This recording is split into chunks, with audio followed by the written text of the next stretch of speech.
Hello साथीहरू, म चाहिँ अहिले ड्युटी जानु भएको गाडीमा बसमा चढेर साथीहरू के गर्ने सन्चो छैन, त्यही पनि ड्युटी जानुपर्छ। के गर्ने काम त गर्नै पर्यो परदेशमा आइसके पछाडि।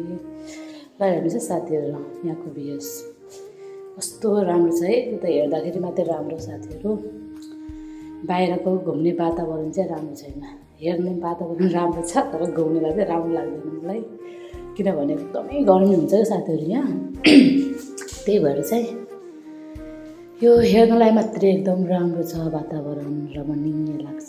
तर साथीहरू घुम्नलाई बाहिर एसीदेखि बाहिर चाहिँ तपाईँहरू हिँड्न सक्नुहुन्न, धेरै गाह्रो छ साथीहरू। दुबई मात्र होइन, यो खाडी मुलुकहरू जताततै गर्मी धेरै छ भन्ने सुन्थेँ है मैले। अनि यहाँ त दुबईमा म आएको कारणले मलाई थाहा भयो, अरू ठाउँको त मलाई थाहा भएन। तर लास्ट गर्मी हुन्छ साथीहरू, बाहिर हिँड्नै सकिन्न, एकदमै गर्मी हुन्छ।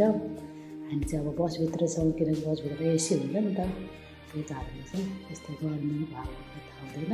तर हेर्दै सिनहरू यहाँको वातावरण हेर्दा चाहिँ रमाइलो लाग्छ साथीहरू। म चाहिँ ड्युटी पुगेँ है, अब चाहिँ तयार हुनु भएको साथीहरू। मेरो सन्चो छैन, मलाई सन्चो नभएर मेरो गला खराब भएको छ, आवाज कस्तो आइरहेको छ है। अब चाहिँ म तयार हुँदैछु साथीहरू। तयार भएर चाहिँ ड्युटीमा लाग्नेछु।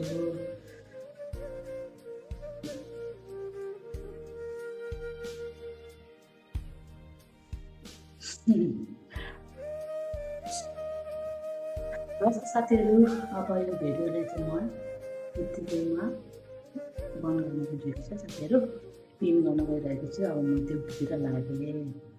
हस् त, अर्को भिडियोमा फेरि भेटौँला। हस् त।